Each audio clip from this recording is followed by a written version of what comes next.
Okay, we're live. Hi everyone. Very happy to introduce Maureen Paton. Would you like to start us off with an intro to you and your books? Well, I've written my fiction debut, The Mystery at Rake Hall, C.S. Lewis Investigates, because I took a couple of years to write this, and it was published last April in hardback, and now it's out in paperback. And it really started with discovering that my very secretive mother had actually given birth to me in an unmarried mother and baby home. Such places, they don't call them unmarried these days, of course. They're just talking about single mothers. And they still exist in a way. They just call them units these days. But in those days, it was the only place that a lot of girls who found they were unexpectedly pregnant with no support from the man or the boy could go. And this particular home that my mother was in Oxford. And I thought, I'd always been a fan of C.S. Lewis's writing, not just the Narnia books when I was a child, and I still reread them, but his adult books, especially at university, I've read The Allegory of Love, and he was so sympathetic to the position of women in medieval times. I thought he was well ahead of his time to write such a book in 1936. And I thought, what if he was actually at Magdalen College as a Dom, a fellow of Magdalen College, at the same time that my mum was tucked away in this mother and baby home. And I thought, what if town and gown, privileged gown and impoverished town, collided in dramatic circumstances? And I thought the most dramatic circumstances would be crime. So that's what I began to dream up. It was just a way of bringing together my discovery of my background, my birth background, and my interest in C.S. Lewis, who was an extraordinary person. You don't have to be religious to be interested in him, because he was a great man of the people. He had a great understanding of human nature. He wrote a famous book called The Screwtape Letters, in which a senior devil advises a junior devil how to tempt mankind. And some of it is wickedly funny and very insightful. And the things he knew about human nature, and I thought he'd make a great detective. So that's really how it started. Interesting. I'd been a freelance journalist for a long time, since the 1970s, and I'd written 2 non-fiction books. But as lockdown approached, I'd had this idea 2018, 2019, and it started to germinate in my head. And when lockdown happened, I thought, if I don't write it now, I never will, which I think has impelled a lot of people to get started on a project that they've been putting off. And I love the research. I was used to research anyway. As a journalist, you should do a lot of research if you're serious about your job. And I set it in 1947. It's pre-Shadowland, so he's still a bachelor.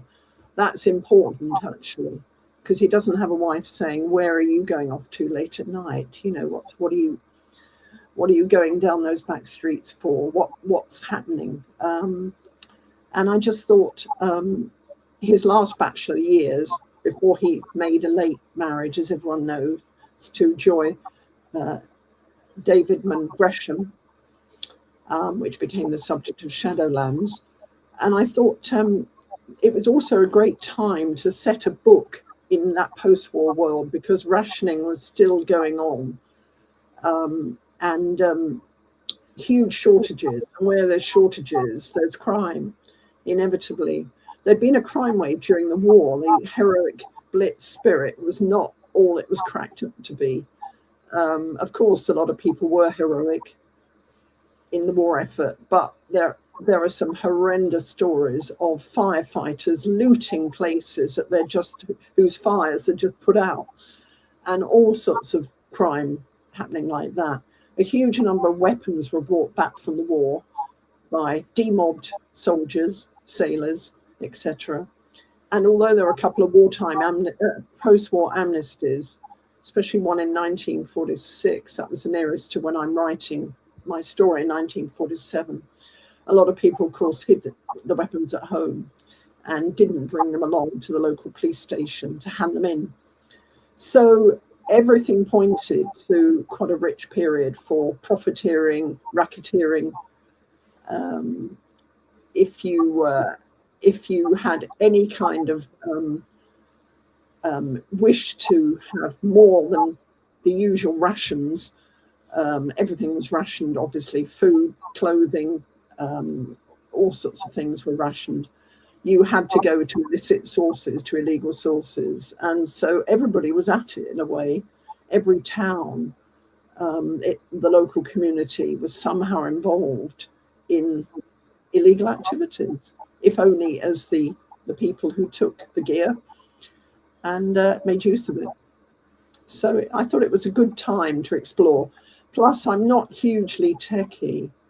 I really admire crime writers who can. Wonderful crime writers like Chris Brookmeyer, Mick Herron, others who can make use of technology as a tool in their crime novels. I'm not terribly good with that. But the great thing about setting it in a historic period is that your detective, in this case an amateur one, C.S. Lewis, and the other characters in the story, they've got to meet in person or write letters to each other, notes to each other, or if they have a phone, which an awful lot of people did not have access to a private phone in 1947. So there was there had to be a lot of human contact involved, and you had to work out how to meet people in secret without being spotted in a very gossipy society where everyone was watching everyone else, wondering where Mrs. Bloggs had got that nice new dress from, and where did she get all that extra meat and fish, and did she, rather like, it was a bit like Soviet Russia. People were watching each other in the queues, the food queues and other queues, to see who had the secret of getting hold of stuff that wasn't available. So anyway, that's really how it all started.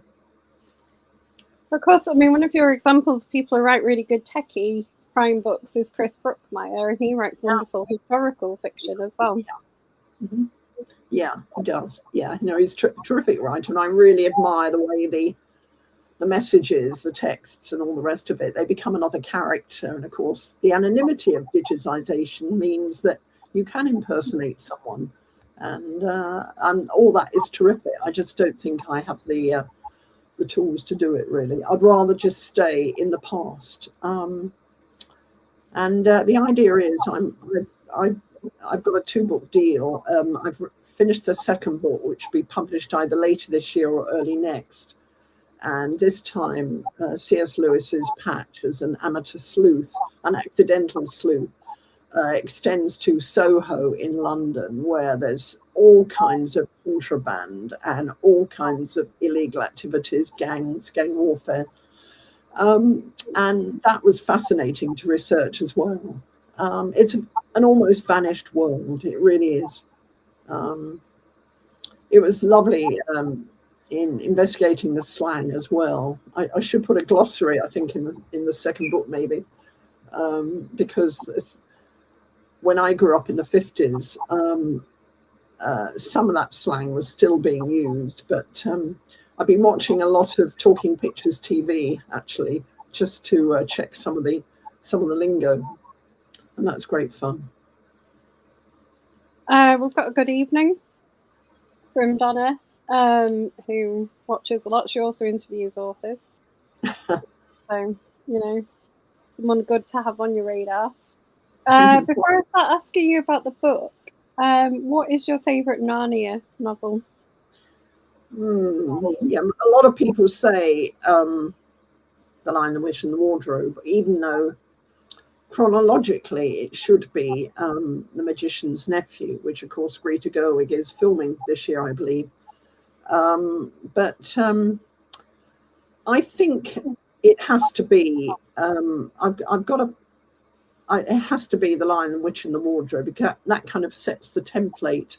There's always a femme fatale, a wicked witch in some way, or not in every book, but certainly in quite a few of them. And there's always a big battle towards the end. What I also wanted to do with the first book, The Mystery at Rake Hall, and also the second book, which I've finished, but the publisher hasn't talked to me about a title yet. I wanted to look at the influences of Lewis when he created the Narnia books. And everyone knows that he got his dwarfs and his nymphs, wood nymphs, and the satyrs and the centaurs from various mythologies. But what if he was also influenced by contemporary events, the heroes and villains of contemporary events? So you will see allusions to each book in my novels. And there will be allusions to The Lion, the Witch, and the Wardrobe. For instance, the two young heroines, one of Lewis's Oxford students is called Susan, and her friend from the other side of the tracks in Oxford, from across the class divide, is the daughter of one of the Oxford servants, and she's called Lucy. But I hope I haven't made the signposts obvious. I've just dropped one or two allusions in, and people can recognize them, go with them, or I hope it doesn't interrupt the thrust of the story. It's just there as a little bit of extra fun. So yeah. Oh, my favourite Narnia book has always been The Horse and His Boy. Oh yeah, that's a good one too. Well, they all were. Yeah. Yes, it's why is that? Why do you like that, Kaz, so much? I mean, it's been a long time since I've read them. I think I don't know, I just was really drawn to that. Yeah. Characters in that one. And what I love is you've got another tomboy heroine, Aravis, because he really loves spirited girls who join in and they're as good as the boys. He just loves that. Lucy was like that. Not so much Susan, as we know, but they get stuck in, and he obviously wrote The Lion, the Witch, and the Wardrobe for his godchild, who actually went on to suffer. She became quite an invalid in adulthood, and I do wonder sometimes whether he created Lucy, his fictional Lucy, as a sort of avatar for his godchild, who, although she hadn't been diagnosed at that stage when he began to write the book, there are undiagnosed signs of her illness, which are quite well known these days. They weren't in those days. And I wonder if he had noticed somehow that she would have a difficult adulthood. She would grow up with this illness. And maybe he decided to create this feisty little heroine as the kind of heroine she would identify with. He would do all the kind of adventurous things that perhaps she longed to do, and already with signs of her illness, still undiagnosed, couldn't do. It's another little thought that I put into, in fact, the second book. Donna says that the books give her the creeps, but she thinks that might be because of the films. Oh, right. Well, yeah. Laura said she thinks the book sounds fascinating, especially because you've used a real person. And I think he's an interesting person, and you've got the joy of him being part of the Inklings and stuff as well. But is it quite a challenge to use a real person? It is, although there's, as we know, there's quite a trend. They call it biofiction, because I shared a platform with Nicola Upson, the crime writer, who's fictionalized Josephine Tay, herself a crime writer, of course, from the golden age of murder mysteries. And Bella Ellis has fictionalized the Bronte sisters in the Bronte sisters mystery series. Essie Fox has done Dangerous, a Lord Byron mystery. I've just got a list of them here. And Stephanie Barron has also fictionalized Byron in Jane and the Madness of Lord Byron. In my book, in my first book and also the second, I decided to fictionalize Dorothy L. Sayers, as her author's name was, because she and Jack Lewis were actually friends in real life, so it wasn't such a stretch. And it's nice to have a female, male-female duo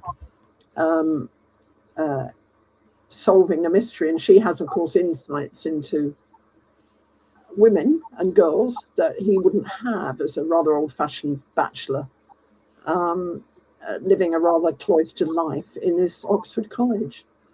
So she's a useful device. I wonder why the Narnia books gave the other lady the creeps. I don't know what. There's some quite creepy moments in them, isn't there? Like when you read and watch them. Yeah. There is some quite, when you're a child, especially, there's some quite dark. Yeah, but that's the essence of fairy tales. I mean, of course, he's building on fairy tales. The children, the Wicked Witch, all the rest of it. Horrendous. I've got some very old Iona and Peter Opie collection, the famous collectors of fairy tales, and I've got some old books of theirs. And some of it's so savage, the stories, and yet, strangely, just think of something like Cinderella, where the ugly sisters are trying to squeeze into the glass slipper that's brought round to see who has danced with the prince, and then fled the palace. And he wants to find out what's happened to the girl of his dreams who danced with him, but she's left one of her slippers behind. And the ugly sisters, in one version of Cinderella, they get somebody to cut their toes off or their ankles off to each of them try and squeeze into the slippers. But children can be quite bloodthirsty. I'm not saying we should necessarily force things on them, but they can. They obviously don't see these stories as real. They know they're fairy stories. It's not like watching real life bloodthirsty gore. So yeah, but they are creepy. And Lewis, he had a very acute sense of evil, I think. What kind of also sparked me off in deciding to write this book is I interviewed Dame Dinah Rigg in my day job as a journalist in 2018, and that had long been an ambition. She was a honey, she was lovely, but she said, I was asking her about her Game of Thrones character, who's wonderfully evil, and she said, well, the thing is, I'm a Christian, so I believe in evil, no two ways about it. And I thought, yeah, what if a man of faith, or in this case, a woman of faith, Dinah Rigg, came up against evil? They would recognize it for what it was. They probably wouldn't spend time wondering whether the evil person had a bad childhood, whether it was the fault of the parents or whatever. They'd just look there and they'd see a malignant presence. And I think we probably all know someone who's got no empathy, who's full of malice, malignancy. We may not know them personally, but we know of them perhaps. And anyway, I thought, what a good idea to turn a man of faith, perhaps. I hoped it would be a good idea. Readers will have to decide for themselves, obviously. If you made a man of faith fighting all these monstrous forces, it really raises the stakes in a story. That was my feeling. So in a way, Dinah Rigg became midwife to my idea of turning C.S. Lewis into a detective. Somebody asked me at a party recently, did he become a detective by magic? And I said, no, by accident. I don't use magic in this, not at all. He's very good at deduction. It's partly because he's used to sniffing out student plagiarism in essays. In those days, 1947, they certainly didn't have software, which I understand from a couple of friends of mine who've taught in universities, software that can detect plagiarism. They had to, the tutors and the tutors had to notice signs in certain essays that made them realize this wasn't written by the student in front of them. There were things about the writing that just didn't ring true for this student. And he was apparently famously good at that. So there you are. He was sniffing out deceit already. So that made him quite a good judge of human nature. It is pretty easy to do, to be fair, though. Working out someone's written, like, copied something in an essay. Everyone has a unique voice. And if it doesn't sound like their unique voice, then it's not theirs. Yeah, well, we've got AI, of course, in the mix now, of course, yeah. But in 1947, always work out when it's not a kid's work. So when I'm a teacher, I've never had one slip past. Oh, right, okay. It's very easy to notice if it's been copied. So it's very easy to notice if someone's copied or... Yeah, sure, okay. Yeah, certainly my friend said it's you become pretty clued up, pretty quickly. Especially... Do you think there's an interest in Oxford as a setting for crime novels? Well, yes, because it's a heritage site in a way, and of course we've had Morse, Inspector Morse, and then Lewis, the successor. Yes, inevitably, and I do go down dark streets and kind of explore parts of Oxford that are definitely not on the tourist trail. So to me, that was part of the fun that I found fun anyway, of showing another side of Oxford, as of course Mick Heron does as well, with his wonderful dark back streets, with all kinds of hideous crimes going on. Just been reading his Alice Wilkins. Alice Wilkins is a wonderful Oxford series. Yeah. I'm a big fan of. Yeah. It's a favourite place. Yeah, but so I mean, I wanted to extend it to Soho for the second book, but I mean, I think Oxford will always feature. If I do other books, will always feature in the stories. If you did other books, how many would you want to write? 7. Would you have 7 to match like the ones match to the Narnia series? And I was thinking, you mentioned The Horse and His Boy, and I thought, how could you think of a late 1940s equivalent, as it were, of that story of a boy who'd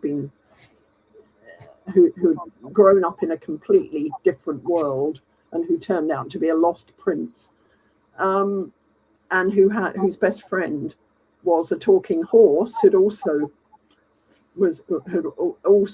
found himself far from his homeland and who helped him to escape. And I think I've come up with the idea how I could do that.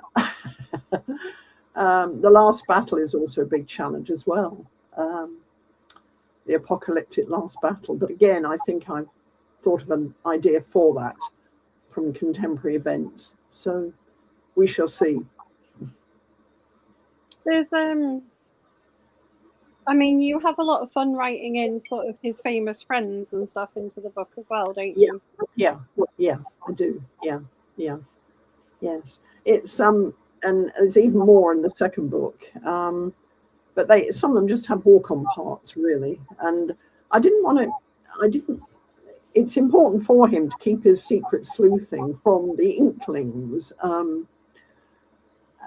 So I didn't want to bring Tolkien into the story too much. So he is in the second book more, and he will continue to be, if I do other books, continue to be in the books. Because you can't really, you've always really got to bring Tolkien into any story about C.S. Lewis. Lifelong friends, even though there was a coolness between them on Tolkien's side for a number of years for various reasons, and I do go into that. But I just realized I haven't really answered the question that you put to me earlier on about fictionalizing a real life person. I did a lot of research, obviously, a huge amount of research. You've got to be careful in a work of fiction not to quote, if you're writing about an author, a real life author, you cannot quote their words. They're in copyright still. He died in 1963, so it's still under copyright. But of course, you can refer to their writings, the title of their books. But what I wanted to do is to do enough research to build a base, a plausible base for my story, and then at a certain point, the research has got to stop and the imagination has to take over. But I hoped that the stories I've imagined are plausible enough within their own terms, that I've read enough about Lewis and how he thought and felt to be a bit cheeky with my imagination, and I'm quite cheeky at times. I suppose this sounds awfully pretentious, and he was the least pretentious of men, and I hope I'm not pretentious, but you're looking for an emotional core to the man, that you're going to, an emotional truth, if not an actual factual truth, because in reality, he wouldn't have had time to go sloping around the streets of Oxford being a secret detective. He was just far too busy. And he just falls into this sleuthing life by accident anyway. But anyway, it's for readers to judge, as I said. I've done as much research as I can to make the background as authentic as I can before letting rip with my imagination. Do you think it's quite tricky, if you've done a lot of research, to balance the pace of the story with the amount of knowledge you put in that person? Yeah, you have to be careful. I came up with this wonderful expression, info dump. If you're doing a lot of background on post-war criminality, you mustn't put great wadges of background guff to slow things down. You've got to be careful with that. I know who have been. Sometimes you convey, the way you convey that kind of information is to put it in the mouth of a character who would have a reason for telling another character about this. In other words, a detective. I've got a young detective in the book. And to explain things, or he has a dialogue with one of his detective colleagues. So you get information across that way, but you've got to be very careful not to slot great chunks of historical fact into a work of fiction, because it will slow down the pace hugely. Do you think that could also be the case when you sort of build in it's important to have the links to Tolkien and things like that. Sure. But building in the sort of people around him can sort of distract from the story as well? Well, in a crime story, so I gather, and this is the first one I've written, and I have read books. I've not been on a creative writing course at all, but I have read books on writing fiction, and very useful books. And I think that in a crime book, for instance, every character has to work within the plot, even if they're subsidiary characters. They got to bring some element to the plot. They might have observed something that's really key to finding out what's happening, or they're a link to someone else who's a really useful contact to the detective, or in this case, the amateur sleuth. So they've all got to work for their presence in the story.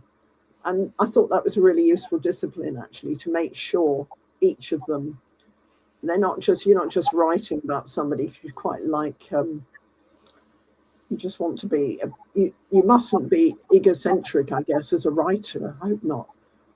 In just writing about somebody, I don't know, having the sort of characteristics you enjoy writing about, without giving her or him a real role within the plot. One of my favorite characters is the scullery maid. And another reason why I wrote this book was I was very interested in the social history of the period. It was quite a tough period for women, inevitably. This was long before the pill, and accidental pregnancies certainly did happen. Nice girls did not know about contraception. They weren't supposed to know about contraception, so they were often the ones who ended up pregnant.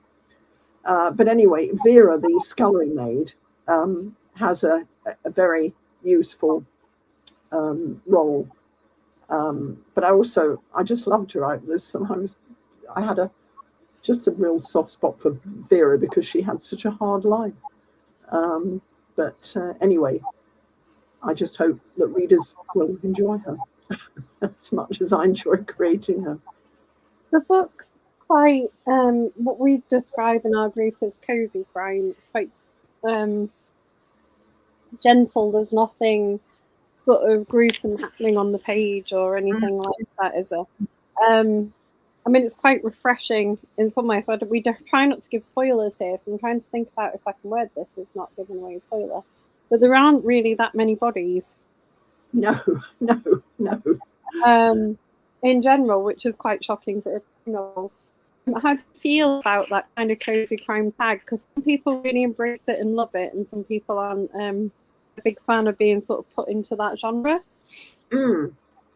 I'm doing a talk. I'm sharing a platform with a crime author, Catherine Wimperney, at the Cheshire Crime Festival, the first ever Cheshire Crime Festival, on the 7th of February in Frodsham, which is a lovely 13th century market town, and we're going to be discussing what the definition of cozy crime. And I suppose it means not too much graphic gore, really. But we both agree that in our books, there are some very dark moments. So I don't want to give the game away, as you say. No spoiler alerts. But there is another character who has a very nasty sideline, which might shock quite a lot of people these days. But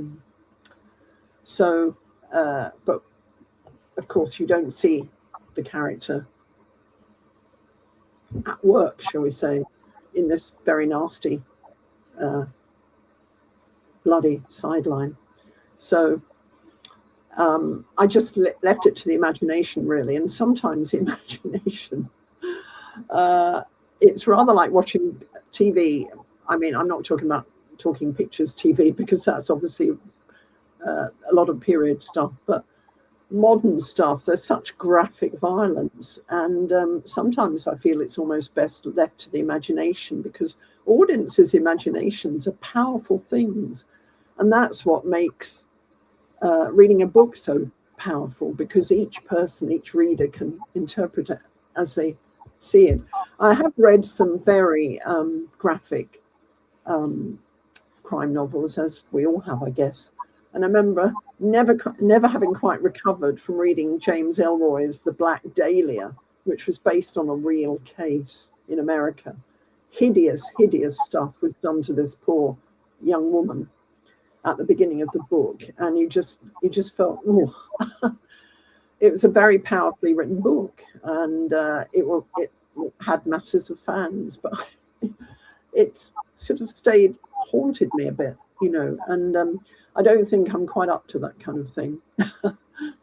So, if you're writing book 2, or you've written book 2, do some of the characters stay on? So, like, Jack kind of has, like you said, Lucy helps him a lot in this book. Will we see Lucy again? There are some recurring characters. Lucy, yes, and the young detective, yeah, but and a couple of recurring villains as well. So, but if I write a third one, I'm probably going to start it as a classic murder mystery, but we shall see. That's in the future. But it's there's certainly bloody things going on in the second book, but it's difficult to say more, isn't it, without providing a spoiler. But I'm certainly not a James Elroy who is so skillful at all that.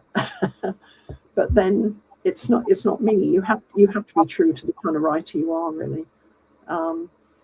When I shared a platform with Nicola Upson, who I mentioned just now, we shared a platform at Chiswick Crime Festival, Chiswick Book Festival last year, and one of her books. There was a line that she came out with, no blood in it, but it was such a chilling line, and that's haunted me ever since. But maybe I'm just easily haunted. I think crime writers need to be able to be spooked themselves. Otherwise, how are they going to spook the readers? Donna says, how do you keep track of your characters?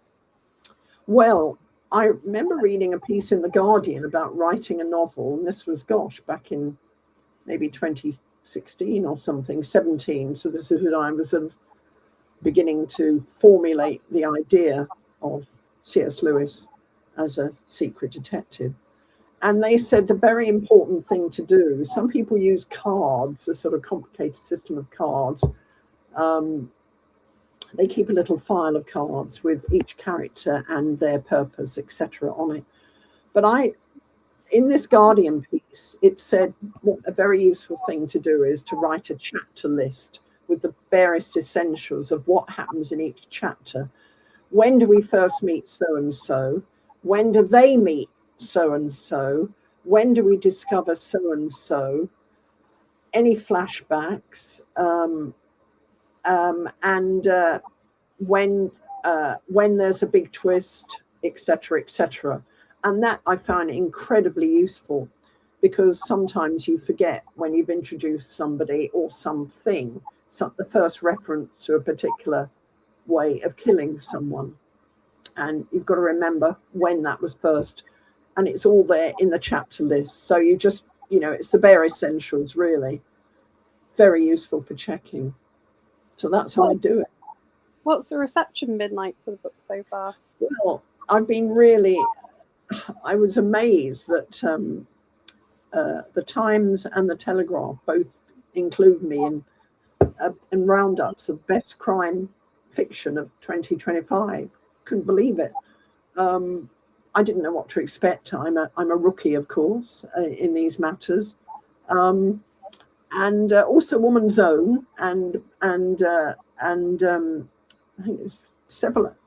I've got quite a few good reviews from various sources, including the latest is The People's Friend, which I think is Britain's longest running women's magazine, published by DC Thompson up in Dundee, of course, the publishers of The Dandy and the Beano. And I was so chuffed that they selected me as one of their 4 best books in the January the 10th issue, which is out at the moment. I've had a good reception from quite a few people, but I have nothing to judge it by, because as I said, I'm a rookie, I'm a newbie in these matters, so any praise is gratefully accepted, because I really didn't know what to expect. But it's the readers that matter. It's lovely to get good reviews, but readers are all important. And apparently indie bookshops in particular are, according to the publicist for the publisher, which is Swift Press, she said that indie bookshops are pretty enthusiastic. I'm not quite sure why indie books, but I think the cover is, which is designed by an amazing illustrator designer called Dan Montfort. And I wasn't familiar with his work. And when I looked him online, he's done some brilliant covers. And I think the cover is pretty striking, actually. It's supposed to be a sort of, it's kind of evoking the golden age of murder mystery, and it's very retro cover. Shows an image from a Turner painting of Brasenose College. And the design was put a man and a woman in the foreground, which is C.S. Lewis and Dorothy L. Sayers. And what I thought was lovely was the splashes of ink instead of splashes of blood, which is a nod to the fact that the detective is an author. I thought that was a nice, witty touch. So maybe the cover helps a lot. Who knows? It's a mix of ingredients, I guess. But a lot of people have said, what a good idea to make C.S. Lewis a detective. And that's friends, colleagues, people on LinkedIn, all sorts of people I don't know. I got in touch with various C.S. Lewis societies, and some of them said that. I think probably because C.S. Lewis, because of the Narnia books, seems to be in our DNA. And we all have this sort of image of him, really. And what I also found in my research is that he was an amazing agony uncle for all sorts of distressed people during the Second World War. He did broadcasts for the BBC, giving spiritual comfort, obviously being a prominent Christian. And this was the BBC, of course, broadcast it in America as well. And he would get loads, and because he was a very down-to-earth, understanding sort of person who wasn't judgmental, he hated pomposity, and he thought it was, one of the great sins to be pompous. And he thought actually pride was the worst sin, which is a lovely thing, I think, to.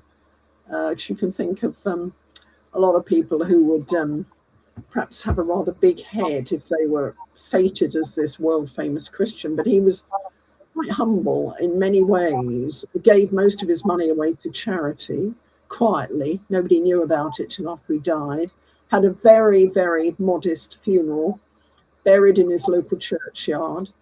But during the war, when he made did these broadcasts for the BBC, he got loads and loads of fan mail, including from women who'd had unfaithful husbands, asking him, a middle-aged Oxford bachelor, what they should do. They'd been betrayed by this horrible husband, and he had to write back as sympathetically as he could.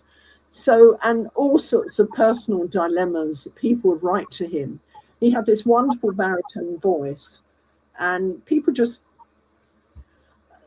this was before the Narnia books were published, so really they were the first one, Lion, Witch and Wardrobe, was published in 1950.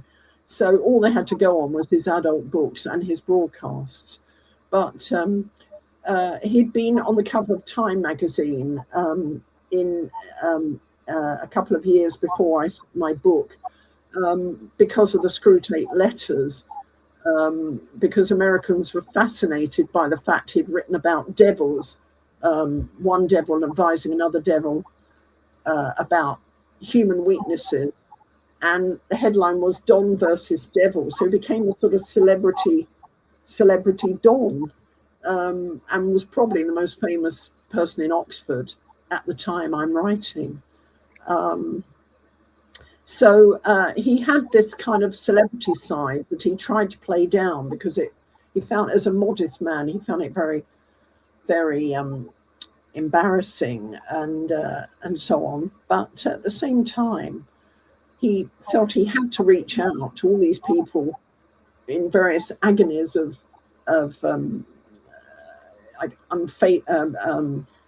infidelity, being betrayed by unfaithful husbands, and having all sorts of personal crises. So he had to do his best. So he was kind of a really amazing man, a sort of bit of a Renaissance man, although that expression is overused. And I just thought, wow, if you could think of a hero who would sort out evil and exploitation as he does, who better than C.S. Lewis? I hope people agree with me. Tell us what you've read recently and really enjoyed. Sorry? Tell us what you've read recently and really enjoyed. Well, recently I've been reading, I mentioned Catherine Wimperney, who I'm sharing a platform with at the Cheshire Crime Festival on the 7th of February.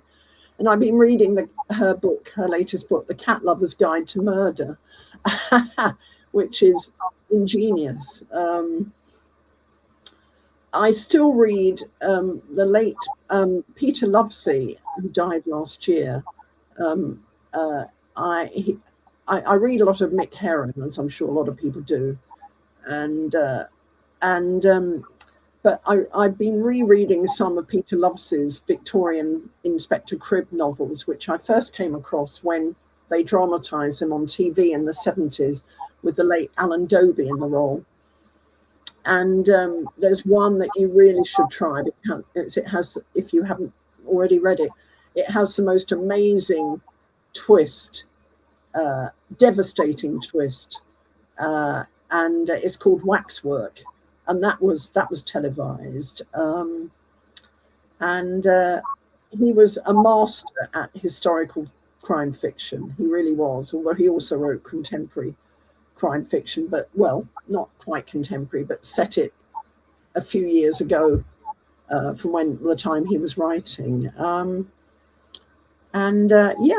recently, Val McDiarmid, I like very much. I also like Nikki French, the husband and wife crime writing team. Well, they psychological thrillers, clever writing.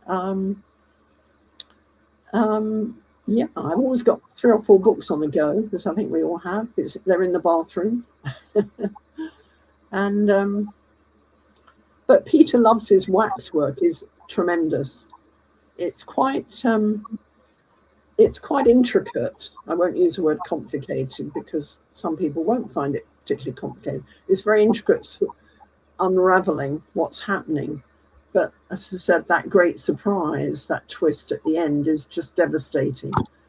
Because, of course, it's in the shadow of, well, I won't say anymore. I won't spoil it for anyone. No spoilers. I am currently rereading, and you'd probably like this, because I've got the second book on the side ready in preparation for an interview. But I'm currently rereading Players of Death by Howard Linsky, which has Shakespeare as a detective. Yeah. This was on my favourite books of last year. Yeah, I'll write that down. Yeah. The first time through. So it's superb. It does manages the author writing like a real person in really nice way. Muse of Fire is the second one. He's coming for an interview in February, so I'm a little bit ahead. Yeah.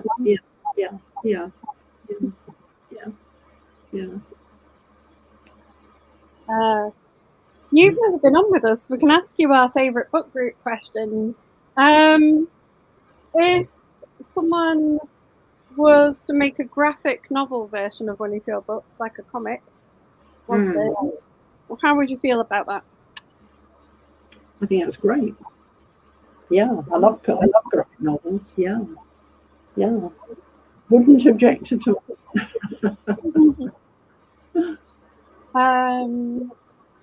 If you could be on a panel with any author, who would you be?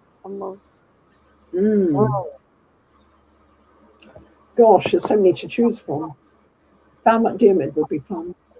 I mean, Val is very sparky and fun. Well, I think there are some authors who I guess are probably shy and retiring, but the most famous ones, of course, are very used to public speaking. and they'd all be fun, but Val would be fun. Um, yeah, yeah, I'd go for her. Are you going to any, apart from the Cheshire Crime Festival that you've already mentioned, are you going to any other crime festivals this year? Going to any of the... Are you going to any other crime festivals this year, apart from the Cheshire thing that you're already talking about? I may be, it hasn't been fixed yet, but I've been asked back to, I did a talk in my local area at Hornsey Library, and that was very well attended to my amazement, and they want me to go back as part of a festival celebrating the area, because the Crouch End area is full of creative people. I think that's why the coffee shops are so full. Everybody sitting there with their laptops, and there's some others which may be coming up, but I can't really say yet. So yeah, but I do hope so. I mean, apart from everything else, it's lovely to hear other authors and to get their perspective on how they approach their book. I went to the St Hilda's Crime Festival as a member of the audience last year, and that's where I heard Val McDiarmid, because of course she famously went to St Hilda's in Oxford, and she was talking, as was Mick Heron. They're both mates, and they were pretty impressive. Yeah, it's fascinating. I wasn't sure how. I was new to. I'd been to book festivals before, but I was new to crime book festivals, and I'm told that the crime writing fraternity or sorority, women and men as well, that they're a friendly bunch. Everybody, there's nothing pretentious about them. They're all about their craft as well as their art, because it is a craft as well as an art, and they're great at giving tips and so on, and they make newcomers feel very welcome, which is lovely. It is true. I've been to a few crime festivals. They're very friendly.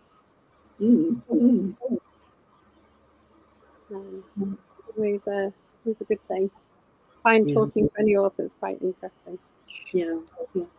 I think it's difficult for debut authors to break through though at festivals, because of course they want marquee names. So if you're making your fiction debut, it's but what happened so far is I doubled up with Nicola Upson, who's obviously very well known. There's a lot of crime books behind her, Josephine Tay books, and that helps if you've got a theme. The two of us were talking about turning real people, as you said in your earlier question, into fictional detectives, and yeah, it's that worked very well. But you see the same names going from one crime festival to another, who are very well-known names, because there's a big market for them. So I'm not expecting to be snapped up. I just hope that I can do some this year, and there are talks going on, and we shall see. I think it depends on the crime festival as well. Yeah, it does. Yeah. So the other favourite question we like to ask is, if Netflix came calling to make an adaptation, what character would you like to play? What I would like to play? I'd like to play the Scullery Maid. Vera the Scullery Maid, I think, because she has her heroic moments. Interesting. And you can't, but she has a hard life. Yeah. she's a bit of a Cinderella, really, except that she doesn't have the kind of looks to attract a Prince Charming, unfortunately. So maybe that. Yeah, but I'd love to see Dorothy Sayers. Yeah, would be good. So yeah. Fabulous. And I know, because we're coming up towards the end of the chat, would you like to remind people what they're going to go away and buy if they've enjoyed listening to you talk? What they're going to... Sorry, give people a reminder of what they're going to go away and buy. Yeah. Well, here is the book. Yeah. The Mystery at Rake Hall, C.S. Lewis Investigates. It came out in paperback on the 1st of January. And well, I think one of the most flattering responses I got from... I wasn't expecting this, because in my day, Oxford dons were... Well, not Oxford don. I didn't go to Oxford, but university dons were rather remote figures, not very approachable. But I emailed a Magdalen don at the same college as Lewis, who'd written a book about C.S. Lewis's Oxford, and I thought he'd think it very cheeky of me to let him know about my novel. He'd probably say, "Oh well, you know, it's all made up. It's a fantasy. Why should I be interested? I've just written a non-fiction book, a definitive book on C.S. Lewis's Oxford." And to my amazement, after a couple of months, he wrote back and said, "I really enjoyed your book," because I sent him the book as well. And he said some very nice things. And I just thought, wow, if a maudlin don enjoyed it, maybe I'm doing something right. We shall see. Again, the readers will decide. This is true. Well, thank you for being... You're our inaugural author chat of this year. Oh, right. Oh, gosh. Thank you. Someone's got to be first. Yeah. There you go. I'm quite good at pulling funny faces. So thank you very much for joining us tonight. It's been a pleasure. I'm really, really flattered that you should ask me. As I said, all this is new to me, and I love it. You know, that it's great that people are interested, and I feel very fortunate to have joined this community of crime readers and crime writers, and I just hope that I can continue to do so. Thank you very much for having me on.